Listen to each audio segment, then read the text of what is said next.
بسم اللہ الرحمن الرحیم۔ آج کا موضوع ہے حضرت حوا علیہ السلام۔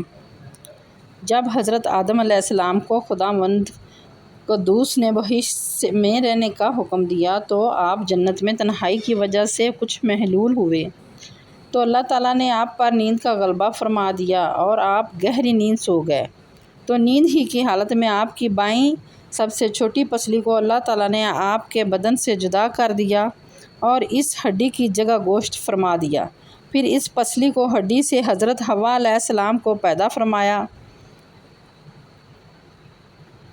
اس لیے ہر مرد کے دائیں طرف 18 پسلیاں ہیں اور بائیں طرف ایک کم یعنی 17 پسلیاں ہیں۔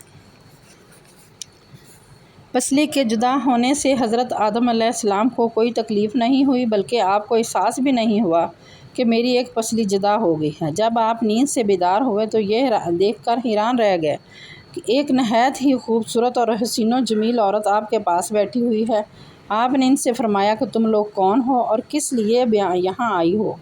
تو حضرت حوا علیہ السلام نے جواب دیا کہ میں آپ کی بیوی ہوں اور اللہ تعالیٰ نے مجھے اس لیے پیدا فرمایا ہے تاکہ آپ کو مجھ سے انس اور سکون قلب ملے اور مجھے آپ سے انسیت اور تسکین ملے، اور ہم دونوں ایک دوسرے سے مل کر خوش رہیں اور پیار و محبت کی زندگی بسر کریں اور خداوند قدوس کی نعمتوں کا شکر ادا کریں۔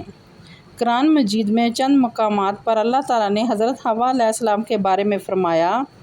ترجمہ: اور حضرت آدم سے ان کی بیوی کو پیدا فرمایا اور ان دونوں سے بہت سے مردوں اور عورتوں کو پیدا فرمایا۔